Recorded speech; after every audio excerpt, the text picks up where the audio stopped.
Saludos. Para esta práctica vamos a realizar lo que es un análisis de datos.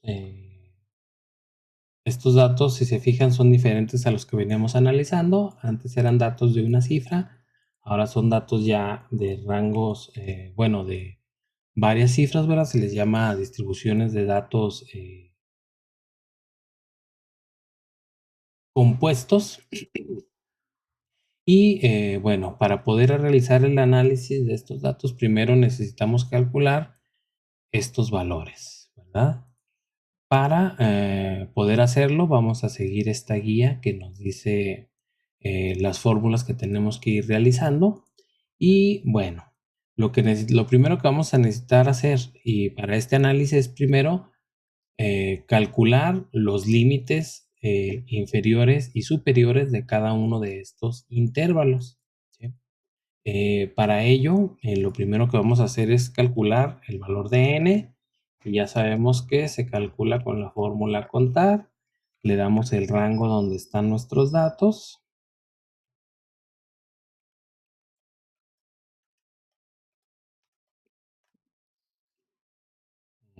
Desde A2 hasta A309.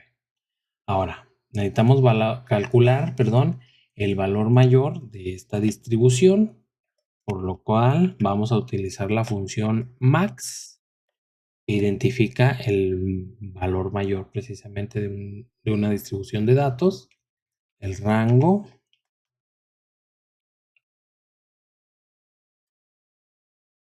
Ahora vamos a hacer el cálculo del valor menor de la distribución con la función min.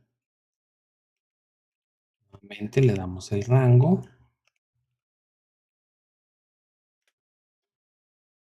Y ahí tenemos nuestro valor mayor de 220, nuestro valor menor de 72.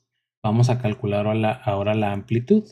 La amplitud aquí nos dice que es igual a el valor mayor menos el valor menor, y a eso le sumamos 1. Para garantizar el orden de las operaciones, vamos a abrir un paréntesis. Valor mayor, que lo tenemos en la celda E21,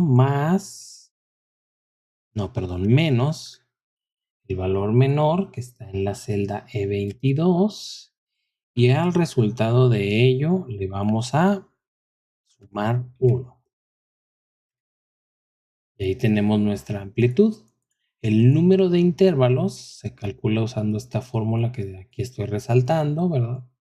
Y vamos a ver cuál sería la fórmula para utilizar aquí. Sería 1 más, vamos a abrir paréntesis para que esta operación de multiplicación de 3.3 por logaritmo 10 de n la haga primero y ya después se haga la suma del número 1.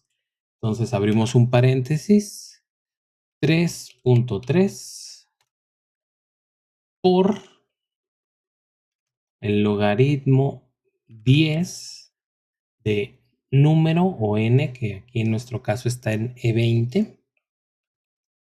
Ahí cerramos el paréntesis de esta función de logaritmo 10. Todavía nos falta cerrar el paréntesis de esta operación de multiplicación. Lo cerramos. Y ahora sí tendríamos lista ahí nuestra fórmula. Entonces, aquí nos está diciendo que el número de intervalos, es decir, el número de estas es 9, ¿sí? Este valor solo nos da un aproximado, a veces pueden ser 8 intervalos, a veces 10, a veces más. Todo depende del valor mayor, lo cual tenemos que vigilar más adelante. Entonces, ahora vamos a calcular el tamaño del intervalo, que nos dice que es la amplitud sobre el número de intervalos. En este caso vamos a utilizar, vamos a calcularlo. Como necesitamos un número cerrado y esta división nos daría un número con decimales, entonces para que nos dé un número cerrado vamos a utilizar la función redondear. Nos pide número, que el número va a salir precisamente de esta operación, que sería la amplitud entre el número de intervalos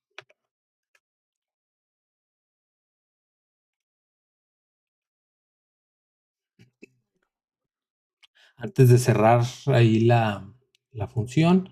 Si se fijan, ya le dimos de dónde va a salir el número. Nos pide ahora una coma. Nos pide el número de decimales, que en este caso es 0. Cerramos ahora sí la función y le damos Enter. Nos sale 16. Ahora, para calcular el primer límite inferior, ya tenemos todos los datos necesarios. Aquí vamos a seguir esta regla. El primer límite inferior debe corresponder al número más cercano al puntaje más pequeño, es decir, a 72, ¿verdad? Pero que a su vez sea múltiplo del tamaño del intervalo, que en este caso es 16. ¿Cómo hacemos esto? Pues fácil, solo vamos calculando. Bueno, vamos haciendo operación. A ver, 16 por 2 son 32. 16 por 3 son 48. 16 por 4 son 64. 16 por 5 son 80. Ok. Entonces el número más cercano sin que se pase sería 64. 16 por 4, 64. ¿Sí? 64 es múltiplo del tamaño del intervalo y es el valor que más se acerca a el valor menor de la distribución. Entonces aquí ponemos 64. ¿Sí? Ahora, el primer límite superior nos dice que es el límite inferior más el tamaño del intervalo y a eso le restamos 1. Entonces, esto es igual al primer límite inferior. Como al resultado de esto le tenemos que restar 1, perdón, vamos a garantizar que se haga primero esta operación poniéndola entre paréntesis. Primer límite inferior más el tamaño del intervalo que lo tenemos aquí. Cerramos paréntesis y a esto le restamos 1. Ahora, ¿qué es lo que para poder recorrer esta fórmula? Como el valor del primer límite inferior siempre va a cambiar aquí, ¿verdad? Esta es una variable y el valor del tamaño del intervalo siempre es el mismo, por lo tanto es constante. Le decimos eso a Excel y esta fórmula ya está lista para recorrerse. Ya que tenemos nuestro primer límite inferior, nuestro primer límite superior, ahora vamos a calcular los restantes.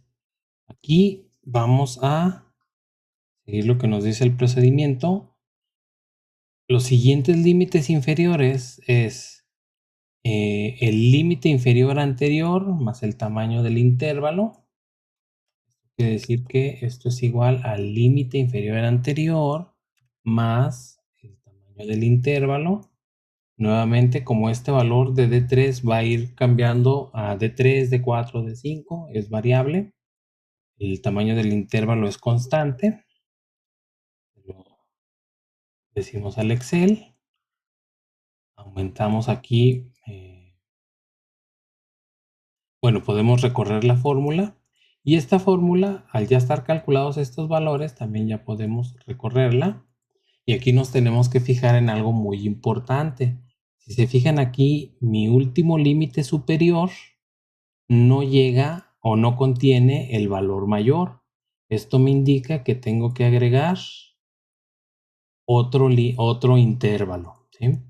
Entonces, en este caso, entre 208 y 223 ya podemos encontrar al valor mayor, por lo cual este sería el último intervalo del eje que tenemos que agregar.